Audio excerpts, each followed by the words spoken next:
चलिए बच्चों, चैप्टर का नाम डाल दीजिए, चैप्टर नंबर 14 स्टैटिस्टिक्स। अच्छा आप समझो क्या होता है, क्या मत करो मत करो, ठीक है ना। चैप्टर नंबर 14 क्या है तुम्हारा, स्टैटिस्टिक्स। अच्छा स्टैटिस्टिक्स होता क्या है पहले तो वो समझ लो, ठीक है ना। स्टैटिस्टिक्स होता क्या है, मतलब कि यार मेरे हिसाब से अगर देखा जाए ना, मेरे हिसाब से अगर देखा जाए तो मैथ का ना इस वक्त सबसे प्रैक्टिकल, इस वक्त सबसे प्रैक्टिकल अगर कोई टॉपिक रहा होगा मैथ में तो वो यही है तुम्हारा स्टैटिस्टिक्स। क्या करते हो तुम इससे, इससे आप अनुमान लगाते हैं, इससे आप डिसीजन ले सकते हैं। समझ में आया कि नहीं आया। आप हाल फिलहाल में आपने देखा होगा, क्या कहते हैं, हाल फिलहाल में आपने देखा होगा कई तरीके का ना डेटा इकट्ठा करा जा रहा था, क्या कहते हैं, वही तुम्हारे वायरस से रिलेटेड या फिर इन चीजों से रिलेटेड, है कि नहीं है। तुमने टीवी में बहुत बार देखा होगा कि क्या कहते हैं इस जगह पर काफी सारे लोगों, क्या कहते हैं, काफी सारे लोगों पे बीमारियां फैल गई हैं, लेकिन ये बीमारी उस बीमारी जैसी नहीं है, क्योंकि दोनों को क्या कहते हैं लक्षणों को आपस में कंपेयर किया गया। लक्षण मतलब होते हैं सिम्टम्स, दोनों के सिम्टम्स को आपस में कंपेयर किया गया तो ऐसे नहीं थे, सीवियर नहीं थे। समझ में आया कि नहीं आया। तो ये कहां से पता लग रहा था, ये सारा का सारा पता लग रहा था हमको डेटा से। बच्चों डेटा का मतलब क्या होता है, डेटा का मतलब होता है इंफॉर्मेशन। समझ में आया कि नहीं, डेटा का क्या मतलब होता है, इंफॉर्मेशन। यहां तक क्लियर है कि नहीं है। और जब आप डेटा को पकड़ करके यानी कि डेटा को देख करके एनालाइज करते हो ना, कौन सी खुशी मिल रही है भाई, क्या कर रहा है इधर सुनो। तो जब आप अपने डेटा को देख करके एनालाइज करते हो और किसी तरह के निष्कर्ष पे पहुंचते हो ना, तो भैया उसी प्रोसेस को हम लोग क्या बुलाते हैं, स्टैटिस्टिक्स। आया समझ में कि नहीं आया, नहीं समझे बात को, बड़े ध्यान से समझिएगा। यानी कि आपको क्या करना है कि आपको पहले देखना है कि यार आप किस फील्ड में रिसर्च करना चाह रहे हो। जिस फील्ड में आप रिसर्च करना चाह रहे हो, बड़े ध्यान सुनना, जिस फील्ड में आप रिसर्च करना चाह रहे हो क्या करोगे सबसे पहले उसके बारे में, उसके बारे में इंफॉर्मेशन गैदर करोगे। इन्फॉर्मेशन गैदर करने के बाद उसके बाद क्या करोगे, उसको अरेंज करोगे। अरेंज करने का मतलब क्या हुआ कि यार उसको सही क्रम में लगाना। यहाँ तक क्लियर कि नहीं है। इंक्रीजिंग से डिक्रीजिंग में लगाना, डिक्रीजिंग से इंक्रीजिंग में लगाना, या फिर अपने हिसाब से ग्रुप वाइज डिवाइड कर देना। समझ में आया कि नहीं आया।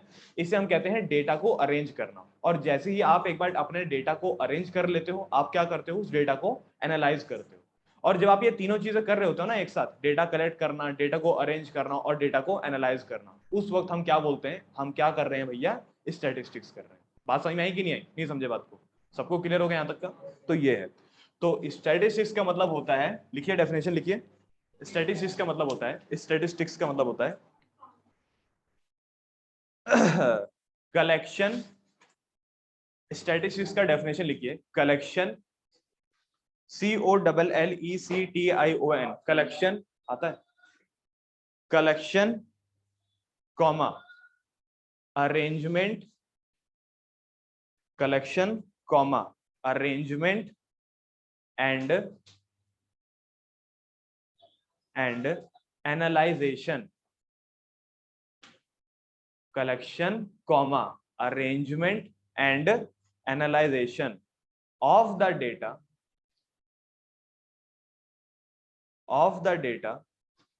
is called statistics। स्टैटिस्टिक्स बार बार बोलने पे हो सकता है तुम्हारी जबान लड़खड़ा जाए, लकवा मार जाए, तो आप उस स्टैटिस्टिक्स को शॉर्ट में स्टैट्स भी बोल सकते हैं। यहाँ पे क्लियर है कि नहीं, क्या बोलोगे, यहाँ पे क्लियर है कि नहीं है। स्टैटिस्टिक्स को शॉर्ट में आप लोग क्या बोल सकते हो, स्टैट्स। बोल पाओगे स्टैटिस्टिक्स, बोल के दिखाना, स्टैटिस्टिक्स पता नहीं क्या ही कह रहे। चलो ठीक है, समझ में आ गया तुमको मैंने क्या बोला।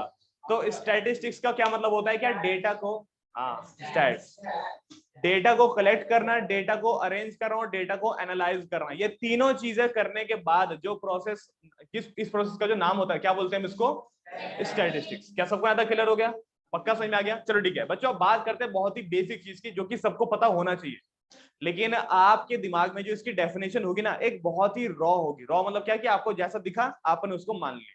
समझ में आया कि नहीं आया, नहीं समझे बात को, इसको बड़े ध्यान समझिएगा बच्चों। डेटा का क्या मतलब होता है, देखो कुछ बच्चों को पता होगा किसी रीजन से ठीक है ना। अब यहाँ पे अगर मैं बहुत पहले पूछता ना कि बच्चा डेटा का मतलब क्या होता है, भैया मोबाइल में जो डेटा होता है, रोज रिचार्ज कराते हैं, फेसबुक चलता है जिससे, यार वो डेटा होता है, बिल्कुल वो डेटा होता है, लेकिन यार उसको थोड़ा सही से समझो, उसको थोड़ा सही से समझो। सबके पास यहाँ पर लगभग फोन होगा, घर पे, मम्मी के पास, पापा के पास, दादाजी के पास, दोस्त।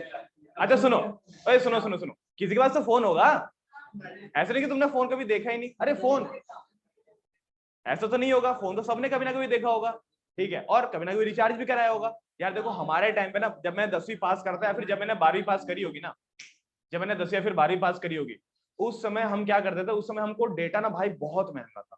मतलब असल में देखो यार, इंडिया का जो कहते हैं इंटरनेट सिस्टम है ना, जो डेटा कहते हैं बेचने का जो सिस्टम है, वो अभी भी बहुत सस्ता है बाकी वर्ल्ड के कंपैरिजन में। यहाँ तक क्लियर की नहीं है? वो अलग बात है कि यार हम अगर अपने आप को अपने आप से कंपेयर करें तो डेटा अभी कुछ दिनों में सस्ता हो चुका है, पहले बहुत महंगा था। पहले पता है कितना महंगा था? इस वक्त आप नेट का रिचार्ज कितने का कराते हो? 200, 300, 400 मान के चले, चलो ठीक है 400 मान के चलते हैं, 400 मान के चलते हैं, पहले सुनो ध्यान से, पहले ध्यान सुनो, 400 रुपए मानकर चलते हैं, यहाँ तक क्लियर की नहीं है? और आज से कुछ 10 या फिर 8 साल पहले, आज से कुछ 8 साल पहले तुमको पता है ये 400 रुपए में आपको कितना डेटा मिलता था? इस 400 रुपए में आपको डेटा मिलता था 1 GB पर, मतलब सिर्फ 1 महीने के लिए आपको ये पूरा 1 GB का डेटा सिर्फ 1 महीने में ही यूज करना होता था। और हम लोग तो देखो, हम लोग बहुत गरीब थे। इधर सुनो इधर सुनो सुनो, अरे क्या हुआ, इधर सुनो, देखो हम लोग बहुत गरीब थे। हम पता है कैसे रिचार्ज कराते थे? हम रिचार्ज कराते थे ये वाला 25 रुपए में 100 MB वाला, और 25 रुपए में 100 MB भी हम ऐसे इस्तेमाल करते थे। ध्यान सुनना, 25 रुपए में भी हम 100 MB डेटा का ऐसे इस्तेमाल करते थे कि यार एक बार फोन में रिचार्ज करा लिया, 100 MB आ गई, जल्दी से देख लिया और फटाफट से इंटरनेट बंद कर दिया कि कहीं ज्यादा से ज्यादा डेटा फूक ना जाए। और अभी भाई साहब मैंने रेयरली ही किसी को देखा होगा, रेयरली किसी को देखा होगा जिसने नेट इंटरनेट अपना ऑफ किया हो। कोई करता है क्या यहाँ पे? कोई अबे देखता भी नहीं अब तक कोई। यार इंटरनेट ऑफ क्या ही करें, यही होता है ना। समझ में है कि नहीं? भाई मेरे टाइम पे ऐसा होता था ना कि अगर आप 5 मिनट बैठ करके ना, अगर आप 5 मिनट बैठ करके क्रोम चला लो ना, आपके 100 MB खर्च हो जाएंगे। आप अगर 5 मिनट बैठ करके क्रोम चला लो कि एक बार सर्च कर लेते हैं कि यार ये मार्स प्लेनेट में जो है कौन सा मिशन आ चुका है, चलो ठीक है चलो ठीक है, 3-4 आते हैं ना उसमें फीड्स वगैरह, तो ये देखने के बाद पता लगता है कि you have used 50% of your data, ऐसा आ जाता है उसमें, आराम से खत्म हो जाता है। और अभी के टाइम पे ध्यान सुनना, अभी के टाइम पे बड़ा ध्यान सुनना, पता है क्या है? अब भाई साहब 1 GB पर मंथ नहीं है, 1 GB पर डे हो गया। और 1 GB का मैं बहुत बोल रहा हूँ, 1.5 GB 2 GB पर डे, और वो भी कभी के बच्चों को कम पड़ जाता है। कह रहे यार उसकी फोटो लाइक करनी रहेगी यार यही होता है तुम्हारे साथ। अब बड़े ध्यान से सुनिएगा, बड़े ध्यान सुनना। अब कह रहे यार ये डेटा तो हमको मिल रहा है, ये डेटा का मतलब क्या होता है? ये डेटा का मतलब होता है तुम्हारा इन्फॉर्मेशन। डेटा का क्या मतलब होता है? इन्फॉर्मेशन। अब एक बच्चा बोलता है कि भैया हम फेसबुक चला रहे हैं, इसमें काहे बात की इन्फॉर्मेशन? सुनो ध्यान से भाई, इंटरनेट एकदम फ्री है, सुनना सुनना सुनना, इंटरनेट एकदम फ्री है, लेकिन यार वहां तक जाने का रास्ता ना थोड़ा महंगा है। समझ में आया कि नहीं आया? भाई इंटरनेट एकदम फ्री है, इंटरनेट का कोई मालिक वाली कोई भी नहीं। आया समझ में कि नहीं आया? लेकिन ये है कि यार अगर आपको वहां तक जाना है ना, अगर आपको वहां तक जाना है, तो वहां तक जाने के आपको क्या करने पड़ते हैं? पैसे देने पड़ते हैं। अब वहां तक आप जाते तो नहीं हो, लेकिन वहां से आप कुछ लाते हो। क्या लाते हो? इन्फॉर्मेशन लाते हो। जैसे कि अगर आप यहाँ से जीटीबी नगर जाओगे, बड़े ध्यान से समझना, क्या जीटीबी नगर में खड़े होने के पैसे लगेंगे आपके? कह रहा तू यहाँ पे कैसे खड़ा, ला 10 रुपए दे। ऐसे तो नहीं हुआ तुम्हारे साथ आज तक? क्या सन नंबर खड़े होने के तुमसे किसी ने पैसे मांगे? नहीं मांगे ना। ऐसा हुआ आज तक तुम्हारे पास? कभी नहीं हुआ आज तक। लेकिन यार यहाँ से अगर आपको जीटीबी नगर जाना है, तो आप किसी ना किसी चीज का इस्तेमाल करोगे, उसके आपको पैसे देने पड़ेंगे। समझ में आया कि नहीं आया? यानी कि आपको पैसे इंटरनेट के नहीं देने पड़ रहे, आपको किसके देने पड़ रहे हैं? सर्विस प्रोवाइडर के। समझ में आया कि नहीं आया? ये जियो, रिलायंस, सॉरी जियो रिलायंस एक होता है, जियो, एयरटेल, और कौन सा है, वोडाफोन, और पता नहीं, अब तो बहुत सारे थे पहले, एयरसेल वेयरसेल, पता नहीं कितने सारे थे, आइडिया वाइडिया, अब तो खैर बहुत ही कम हो गए। यहाँ पे क्लियर की नहीं? ये सब क्या करते थे? ये सब सर्विस प्रोवाइडर थे। ये सर्विस प्रोवाइडर क्या करते थे आपको? ये सर्विस प्रोवाइडर आपको बहुत बड़े इंटरनेट में से आपको एक गेटवे देते थे कि आप इस पूरे इंटरनेट में से, अच्छा देखो हम जो इंटरनेट चलाते हैं उसे हम कहते हैं सरफेस इंटरनेट। यहाँ पे क्लियर की नहीं है? तो हमको बोला जाता है कि यार आप इस सरफेस इंटरनेट में से जो चाहो आप ले सकते हो, लेकिन हाँ ध्यान रखना, हम आपको जो झोला पकड़ा रहे हैं ना, उस झोले में सिर्फ 1 GB की ही इंफॉर्मेशन आप यहाँ से ले सकते हो। अब वो आपकी मर्जी है कि यार आप यहाँ से एक कंस्ट्रक्टिव नॉलेज लेकर के जाओ या फिर एक डिस्ट्रक्टिव नॉलेज लेकर के जाओ। समझ में आया कि नहीं आया? अब आपने यहाँ पर क्या करा, आपने यहाँ पर आधा घंटा फेसबुक चला लिया, आपका मान लो कि यार 500 GB, 500 MB यहाँ पे खत्म हो गया। हो जाता है भाई, पता नहीं लगता, हो जाता है ऐसे स्क्रॉल करते करते, नाच गाना देखते देखते खत्म हो जाता है। हाँ। है ना? हाँ मूंगफली इधर देखो, अच्छा बादाम, तो ये सब देखते देखते 500 MB खत्म हो जाती है, और बाकी का कहाँ पे जाता है? बाकी का देखो यार, कहते हैं कुछ 500 भी तुम्हारा ऑनलाइन क्लास में चला गया। यहाँ तक क्लियर कि नहीं? पूरे 1 GB खत्म हो गया। अब सुनना, अब सुनना, अब सुनना, अरे सुनो, या तो सुन लो या तो बोल लो, हंसना ठीक है। इधर देखो, तो ये पूरा का पूरा सरफेस इंटरनेट में से आपने कुछ 500 MB की इंफॉर्मेशन आपने कुछ नाच गाना देखने में चला ली, और कुछ 500 MB आपने क्या करने में चला लिया? कुछ ऑनलाइन वीडियोस देखने में या फिर लाइव क्लासेस देखने में आपने चला ली। और ये है आपने सारी इंफॉर्मेशन जो कि आपने इस झोले में डाल दी अपने एक दिन।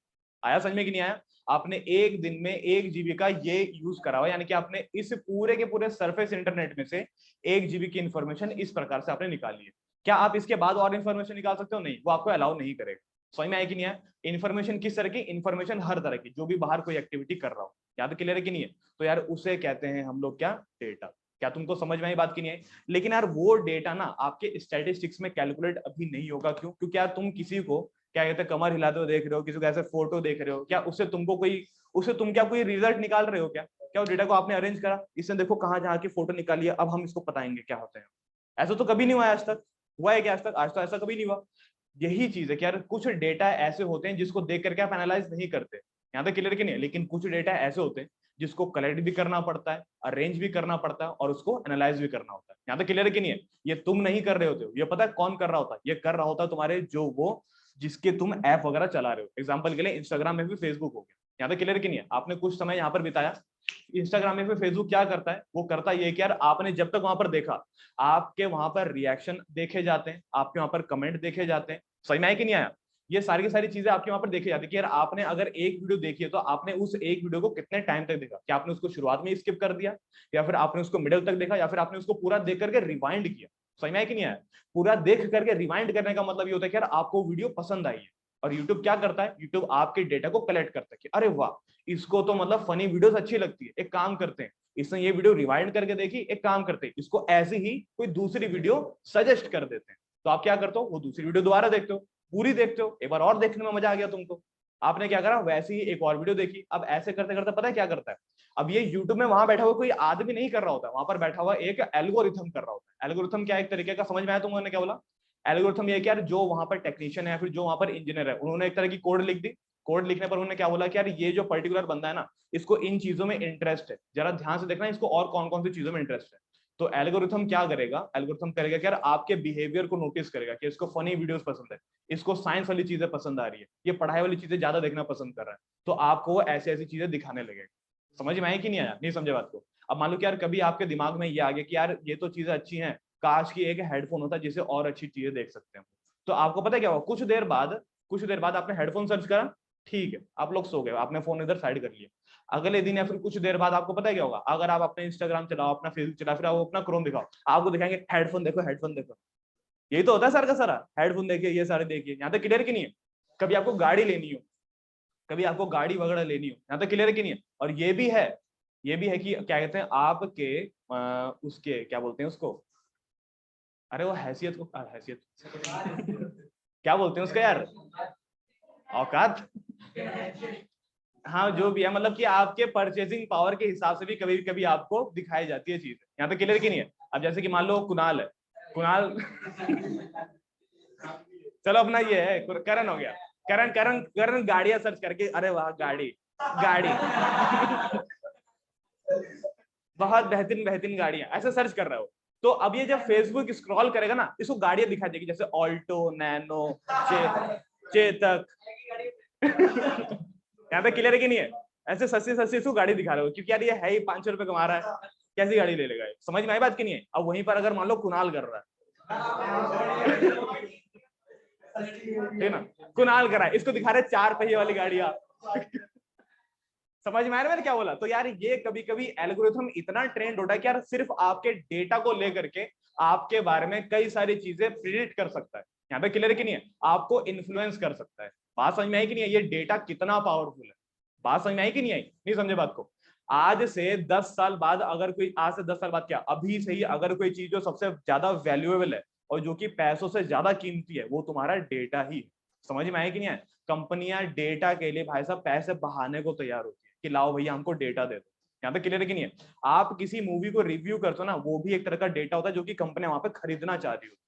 बात समझ में आई कि नहीं आई? तो ये सारी चीज है, इसीलिए स्टैटिस्टिक्स को मैं बोलता हूँ कि यार एक one of the most practical subject है, जो कि आप आसपास के इन्वायरमेंट में क्या कर सकते हो, ऑब्जर्व कर सकते हो। यहाँ तक क्लियर है कि नहीं है? लेकिन बड़े ध्यान से सुनना, मैं पहले ही बता देता हूँ, मैं यहाँ पर ऐसी कोई चीज नहीं बताने वाला कि भैया अब आप हमको बताओ कि फेसबुक से डेटा कैसे चुराया जाए, ऐसी कोई चीज यहाँ पर आपको नहीं बताई जाएगी। यहाँ पर आपको क्या बताया जाएगा, यहाँ पर आपको स्टैटिस्टिक्स की बहुत ही बेसिक कैलकुलेशन बताई जाएगी। यहाँ तक क्लियर है कि नहीं है?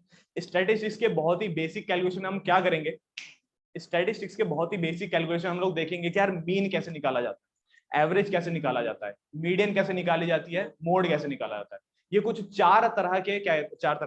तीन तरह के कैलकुलेशंस है जो कि आपको स्टैटिस्टिक्स में देखने को मिलेंगे। यहाँ तक क्लियर कि नहीं है? भाई डेटा को कैलकुलेट करोगे तो एनालाइज कैसे करोगे, यही तो मेथड होते हैं। आया समझ में कि नहीं आया? यही तो कुछ मेथड होते हैं, मीन मीडियन मोड, जैसे कि आप डेटा को देख करके एनालाइज करोगे। अब इसका एक बहुत ही, अगर मैं शॉर्ट एग्जांपल दूं ना, तो आप आसपास के किराने की दुकान में चले जाओ या फिर किसी जूते की दुकान में चले जाओ, किसी जूते की दुकान में चले जाओ।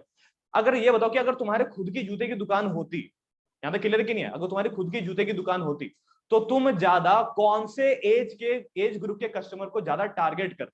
अपने हिसाब से जो यंग होते, थोड़े बहुत जो यंग होते। अब ये बताओ कि यार कोई यंग बंदा 2-3 नंबर के जूते पहनेगा? 2-3 नंबर के जूते नहीं पहनेगा। क्या वो एकदम 9-10 नंबर के जूते पहनेगा? 9-10 नंबर के जूते वो रेयरली होते हैं। अरे मतलब टीनेजर्स मान लो, टीनेजर्स मान लो, और जो लगभग कॉलेज के, उतने बड़े पैर होते नहीं उनके, मानसू एक्सेप्शनल है, ठीक है।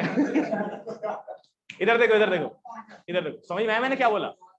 तो ये चीज है। तो मतलब आप क्या करोगे, आप अपनी दुकानों में उन्हीं जूतों को ज्यादा रखोगे और ज्यादा शो करोगे जो कि यंगस्टर को पसंद आए और उनके साइज का भी हो। एग्जांपल के लिए 6 से लेकर के 9 या फिर 10 नंबर के जूते। समझ में आए कि नहीं आए? क्या आपने इसमें स्टैटिस्टिक्स नहीं लगाई? किस तरह की स्टैटिस्टिक्स लगी होगी इसमें? इसमें लगी है एवरेज, या फिर इसमें लगी है, सॉरी एवरेज कह रहा हूं मैं, इसमें लगा है मोड। समझ में आए कि नहीं आए? कौन सा जूता सबसे ज्यादा बिकेगा, कौन सा ऑब्जर्वेशन की फ्रीक्वेंसी सबसे ज्यादा होगी, क्या बुलाते हैं उसे मोड बुलाते हैं। समझ में आया कि नहीं आया? तो ये स्टैटिस्टिक्स इस तरीके से काम कर रही है। बात समझ में आई कि नहीं आई? अब बस आपको सीखना क्या है, अब बस आपको सीखना है कि यार ये कैलकुलेशन कैसे काम करेगी। क्या सबको समझ में आया मैंने क्या बोला? पक्का सबको क्लियर है? ठीक है ना? तो लिखिए। अच्छा तुमने डेफिनेशन तो लिख ली होगी ना? डेफिनेशन तो तुम सबने लिख ली होगी, अब लिखिए। अच्छा मैं कुछ चीजें बता देता हूं, चाहो तो इसकी डेफिनेशन भी मैं बता दूंगा कि डेटा कितने टाइप का होता है। देखिए तो बच्चों, डेटा कितने टाइप का होता है पता है तुमको? डेटा कितने टाइप का होता है? तो देखो यार, डेटा जो है ना, वो कुल मिलाकर के 3 तरीके का हो सकता है। बड़े ध्यान से सुनिएगा। डेटा समझ गया ना? इंफॉर्मेशन 3 तरीके के हो सकते हैं अगर आप बहुत ही नॉर्मल चीजों के ऊपर आप रिसर्च कर रहे हो। तो कौन कौन से 3 टाइप के डेटा होते हैं? एक होता है तुम्हारा इंडिविजुअल डेटा, एक होता है तुम्हारा डिस्क्रीट डेटा, और एक होता है तुम्हारा ग्रुप्ड या फिर कॉन्टिन्यूअस डेटा। यहां पे क्लियर है कि नहीं है? ग्रुप्ड और कॉन्टिन्यूअस डेटा। तो बच्चों ये 3 टाइप के आपके पास डेटा होते हैं। कौन कौन से? इंडिविजुअल डेटा, डिस्क्रीट डेटा, या फिर ग्रुप्ड या कॉन्टिन्यूअस डेटा। समझ में आया कि नहीं आया? बच्चों बड़े ध्यान से समझिएगा। आप लोग 10th क्लास में और आपने 9th क्लास में भी स्टैटिस्टिक्स पढ़ी हुई है। 9th क्लास की तूने नहीं पढ़ी ना? यहाँ पे क्लियर है कि नहीं है? 9th क्लास में भी जो स्टैटिस्टिक्स थी वो भी डेटा के ऊपर था सारा का सारा, लेकिन वहां पर जो डेटा था वो पता है किसके ऊपर बेस्ड था? वो आपके इंडिविजुअल और डिस्क्रीट डेटा के ऊपर बेस्ड था। समझ में आया कि नहीं आया? वहां पर जो ज्यादा से ज्यादा आपको डेटा दिखाया जा रहा था वो या तो इंडिविजुअल था या तो वो डिस्क्रीट था, मतलब कि बहुत ही छोटे साइज के डेटा थे। यहाँ तक क्लियर है? अब आपको 10th क्लास में किस टाइप का डेटा देखने को मिलेगा? ग्रुप्ड या फिर कॉन्टिन्यूअस। लेकिन एक बच्चा यहाँ पर बोलता है कि भैया आपने इनके नाम बताए, इनके डिफरेंस तो बताओ, ये एक दूसरे से अलग कैसे होते हैं? नाम से पता नहीं लगता नहीं है कि डिफरेंस कैसे हो जाएगा। तो देखो नाम से पता आप ऐसे लगा सकते हो, इंडिविजुअल डेटा का मतलब होता है बहुत ही छोटे साइज का डेटा। एग्जाम्पल के लिए 5 से लेकर के 10 जनों का अगर आप डेटा निकालते हो ना, तो उसे हम लोग कौन सी कैटेगरी में डालते हैं? इंडिविजुअल डेटा की कैटेगरी में डालते हैं। समझ में आया कि नहीं आया?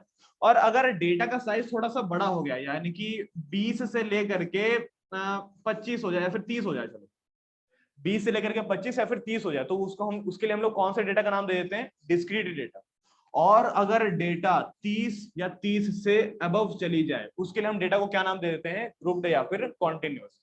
ग्रुप्ड या फिर कॉन्टिन्यूअस में होता है कि यार डेटा बहुत बड़ी संख्या में होता है, और आप एक एक करके तो सबको नहीं पढ़ोगे। यहाँ तक क्लियर है कि नहीं? तो आपने क्या करा, आपने पूरे के पूरे डेटा को लेकर के उसके छोटे छोटे ग्रुप्स बना दिए।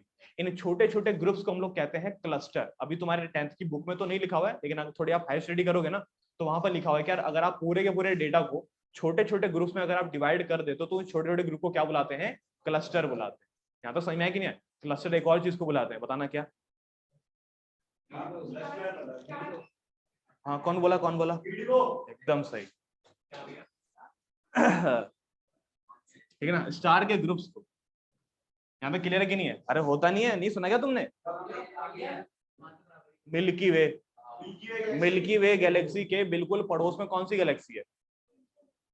हाँ कौन बोला दोबारा? अरे वाह, एंड्रोमेडा गैलेक्सी। यहाँ पे क्लियर है कि नहीं है? एंड्रोमेडा गैलेक्सी बहुत ही मतलब बहुत ही पास है। पास आते आते मतलब कई सारी गैलेक्सी मिल जाती है। कई सारी गैलेक्सी जब आपस में मिल जाती है तो उसे हम लोग कहते हैं अ क्लस्टर। समझ में आया कि नहीं? नहीं पता तुम उस बारे में? यार पता करो इन सब चीजों के बारे में, ठीक है ना? पता नहीं क्या क्या ही पढ़ रहे। चलो ठीक है। ओए सुनो, क्या तुमको समझ में आ गया यहाँ तक क्या हुआ? पक्का क्लियर सबको? तो ये है आपके 3 टाइप के डेटा। कौन कौन से? इंडिविजुअल, डिस्क्रीट और कॉन्टिन्यूअस या फिर ग्रुप। क्या सबको यहाँ तक समझ में आ गया? इंडिविजुअल और डिस्क्रीट में दोबारा रिपीट करूं कि यार आपको देखने को नहीं मिलेगा, क्योंकि यार ये ना बहुत ही लिमिटेड नंबर ऑफ डेटा होते हैं। यहाँ तक क्लियर है कि नहीं है? आपको अभी देखने को मिलेगा ग्रुप्ड या फिर कॉन्टिन्यूअस डेटा। अब आपको करना क्या है? अब आपको इस डेटा को एनालाइज करना पड़ेगा। मैंने क्या बोला था? यार स्टैटिस्टिक्स का क्या मतलब होता है? स्टैटिस्टिक्स का मतलब होता है डेटा को कलेक्ट करना, फिर डेटा को अरेंज करना, और इसके बाद एकदम लास्ट स्टेप होता है डेटा को एनालाइज करना। यार कलेक्शन करने की जरूरत नहीं है, कलेक्शन पहले से ही हो रखा होगा आपकी बुक्स में। यहाँ पे क्लियर कि नहीं है? ये क्वेश्चन खोल करके देख लो, हर बुक में तुमको डेटा पहले से कलेक्ट होता हुआ दिखाई देगा और पहले से ही अरेंज होगा। यहाँ पे क्लियर कि नहीं है? अब कौन सा स्टेप बच गया फिर इसका? एनालाइज करने का। अब एनालाइज करोगे कैसे करके बच्चों? इस मेथड में ध्यान सुनना, एनालाइज करने के लिए आपको 3 तरह के मेथड बताए जाएंगे। कौन कौन से 3 मेथड है? तो ये 3 मेथड है तुम्हारे मीन, जिसको एवरेज भी कहते हैं, मीन, मीडियन और मोड। तो ये 3 तरह की चीजें हैं जिससे कि आप अपने डेटा को एनालाइज करते हो। और पता है इन 3 चीजों को क्या कहा जाता है? इन 3 चीजों को कहा जाता है सेंट्रल टेंडेंसी। क्या बोला जाता है इसको? Central tendency. सेंट्रल टेंडेंसी का मतलब समझते हो क्या होता है? सेंट्रल का मतलब समझते हो क्या होता है? बीच में आना। और टेंडेंसी का मतलब क्या होता है? टेंडेंसी का मतलब नहीं, टेंडेंसी का मतलब थोड़ा दिमाग लगाओ ना। टेंड का मतलब क्या होता है? क्या क्या वो पूछा है? कह रहा भैया आम क्या होता है? भाई इमली पता है। पागल है एकदम। इधर सुनो, टेंडेंसी का मतलब होता है झुकाव। टेंडेंसी का क्या मतलब होता है? झुकाव, एक तरफ का झुकाव। बात समझ में आई कि नहीं आई? नहीं समझे बात को? बड़े ध्यान से समझिएगा, बड़े ध्यान से समझिएगा। टेंडेंसी तुम साइंटिफिकली बहुत आराम से समझ जाओगे। बच्चों तुमने मैग्नेट्स देखे हैं? यहाँ पे क्लियर है? मैग्नेट देखा होगा, आज ही पढ़ा है तो ठीक है, बहुत अच्छी बात है। अब एक स्टील की बॉल है यहाँ पर ऐसे, और यहाँ पे एक ऐसा रास्ता जा रहा है, सबको दिखाई दे रहा है यहाँ पे क्या हुआ? एक यहाँ पर ऐसा, चलो एक तरह का ये हटा देते हैं। यहाँ पे क्लियर है कि नहीं है? एक स्टील की बॉल है, यहाँ पर एक रास्ता जा रहा है। हमने क्या करा पता है? हमने इस स्टील की बॉल को यहाँ पे थोड़ा सा पुश कर दिया। अगर यहाँ पर ये मैग्नेट नहीं होता तो आराम से यहाँ पर निकल जाता, थोड़ा सा एकदम स्ट्रेट पाथ लेता कि नहीं लेता? बताओ, एकदम स्ट्रेट पाथ लेता। लेकिन अगर दिमाग लगाओ, अगर मैंने यहाँ पर एक इन्फ्लुएंस डाल दिया, किसका? मैग्नेट का, तो पता है क्या होगा? स्टील बॉल यहां पर जाएगी और कुछ देर बाद अपने वो रास्ते को बदल देगी। समझ में आया कि नहीं? वो किसकी तरफ झुक गई? वो मैग्नेट की तरफ झुक गई। तो झुकने को ही हम लोग क्या बुलाते हैं? टेंडेंसी। नहीं समझे बात को? झुकने की तरफ क्या बुलाते हैं उसको हम? टेंडेंसी। तो यार यहां पर पता है क्या होगा? ये सब क्या करेंगे? ये सब के सब मिल करके पूरे फैले हुए डेटा को सेंटर की तरफ क्या कर देंगे? झुका देंगे। आया समझ में कि नहीं आया? सेंटर की तरफ पूरे के पूरे डेटा को झुका देना, उसे हम लोग कहते हैं सेंट्रल टेंडेंसी। डेटा का मतलब क्या होता है? डेटा मतलब होता है कि यार इन्फॉर्मेशन जिसमें कि कई सारे नंबर होते हैं, कई इसमें छोटे होते हैं, क्या इसमें बड़े होते हैं। अब उन छोटे बड़े कई सारे नंबर को जब आप बीच में एकदम झुका देते हो ना, बस उसी मेथड को बोला जाता है क्या, सेंट्रल टेंडेंसी। क्या सबको समझ में आ गया क्या हुआ? सेंट्रल टेंडेंसी कैसे कैसे निकाल सकते हो, मीन, मीडियन और मोड से। यहाँ पे क्लियर कि नहीं है? लेकिन पुराना वाला फॉर्मूला काम नहीं करेगा। पुराना वाला फॉर्मूला किसके लिए था? इंडिविजुअल के लिए था और डिस्क्रीट के लिए था। नया फॉर्मूला समझिए, वो किसके लिए होगा? वो होगा तुम्हारे क्या बोलते हैं, ग्रुप्ड या फिर कॉन्टिन्यूअस डेटा के। क्या सबको यहां तक समझ में आई बात? पक्का सब कुछ क्लियर है यहां तक का? चलिए ठीक है, तो आप लोग लिखिए। अच्छा, इसकी डेफिनेशन लिख रहे हैं स्टैटिस्टिक्स की। डेटा लिखिए, डेटा की डेफिनेशन। डेटा डेटा डेटा समझ में आ गया क्या होता है? डेटा मतलब होता है इंफॉर्मेशन। लिखिए डेटा की definition, data is the information, data is the information about, data is the information about the subject of study, data is the information about the subject of study। मतलब समझे इसका मतलब क्या हुआ? मतलब हुआ कि स्टडी करनी है, किस चीज की स्टडी करनी है? मेरे को स्टडी करनी है कि यार यहाँ पर कितने बच्चे ऐसे हैं जो साइंस में इंटरेस्ट रखते हैं। ये क्या हो गई? स्टडी हो गई। सब्जेक्ट क्या हो गया? साइंस में इंटरेस्ट है कि नहीं, समझ में है कि नहीं है? तो स्टडी करना, किसकी स्टडी करना? बच्चों की स्टडी करना। किस सब्जेक्ट पे? कि उनको साइंस में इंटरेस्ट है कि नहीं। यहाँ पे क्लियर कि नहीं है? जैसे ही मैंने तुमसे सारी इंफॉर्मेशन गैदर कर ली, वो क्या हो गया? हमारा डेटा हो गया। क्या सबको समझ में आया था क्या हुआ?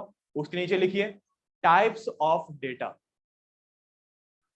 उसके नीचे लिखिए टाइप्स ऑफ डेटा। बोलो बच्चों, there are 3 types of data. उसके नीचे लिखिएगा टाइप्स ऑफ डेटा के नीचे लिखिए there are 3 types of data. पहले नंबर पे क्या लिखोगे? इंडिविजुअल। पहले नंबर पे लिखिएगा इंडिविजुअल, जिसकी संख्या कहां से कहां तक जाती है? 5 से लेकर के 10 तक। उसका डिस्क्रीट डेटा कहां से कहां तक जाती है? देखो ये मैक्सिमम से मैक्सिमम 20 या फिर 30 तक की रेंज पे जाती है। और उसके बाद आता है तुम्हारा कॉन्टिन्यूअस। ये कहां से कहां तक होता है? तो ये होता है तुम्हारा 30 एंड अबव, 30 एंड अबव।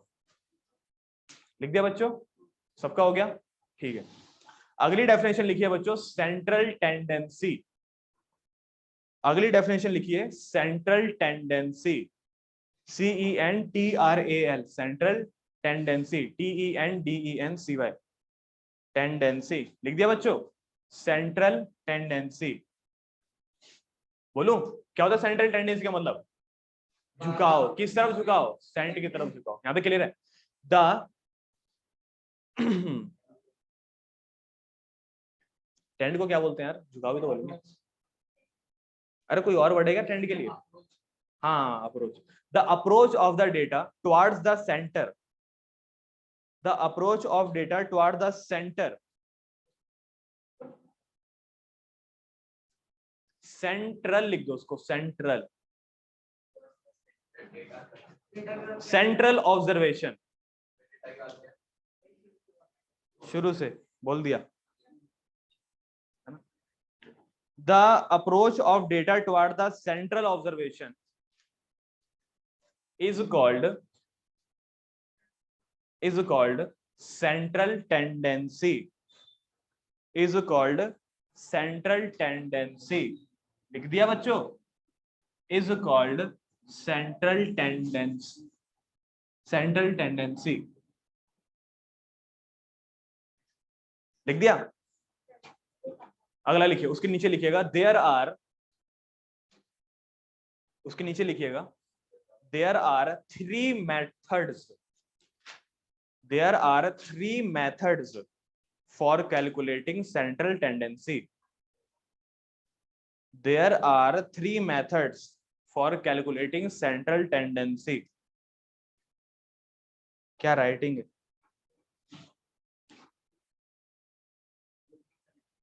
मेरे को लगा था राइटिंग तो अच्छी होगी कम से कम। दिखाइए बेस्ट राइटिंग, दिखाइए अपनी।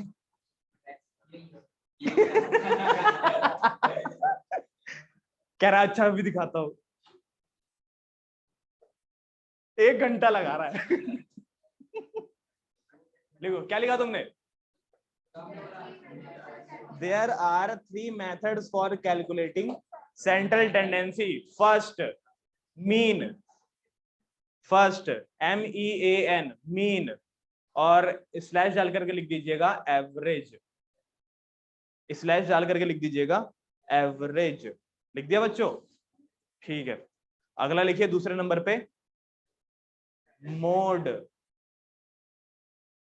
अगला लिखिएगा मोड, लिख दिया? अगला लिखिएगा मीडियन, क्या लिखना? मीडियन, लिख दिया बच्चों? मीडियन। चलो ठीक है, ठीक है, पहला टॉपिक डाल दीजिए मीन। सबसे पहला टॉपिक डाल दीजिए mean, mean of the data, mean of the data. Bracket बनाना बगल में और वहां पे लिखना x और उसके ऊपर ऐसे लगा देना ये लाइन, इसे कहते हैं x बार। x लिखना, उसके ऊपर एक बार लगा देना, इसे कहते हैं x बार। लिख दिया? x बार का मतलब क्या होता है? मीन। यहाँ तक क्लियर है कि नहीं है? अबे जैसे कि तुम अबे सुबह नहीं पढ़ रहे थे तुम लोग इसके बारे में? क्या होता है ये? अबे ओम तो ये होता है इसको ओम नहीं कहते, इसे ओमेगा कहते हैं। यहाँ पे क्लियर की नहीं है? और ये एक तरीके का शायद ग्रीक लेटर है जो कि हमने एज अ सिंबल इस्तेमाल करा है। अब सोचो उनको ये लिखना पड़ता होगा, और भैया ये देखिए आज की डेट मतलब ऐसे लिखते होंगे, पता नहीं, शायद ओम तो यार इसे कहते हैं ना इसको। अबे ओम उसको इसलिए कहते हैं क्योंकि जो साइंटिस्ट था उनने जो पता करा था उसका नाम था ओ, पवित्र नाम था। तेरा क्या नाम है? साहिल।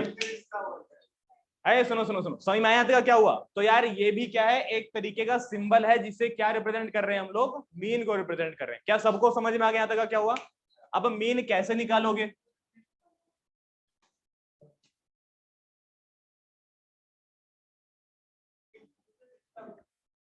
अब नहीं देखेगा वो।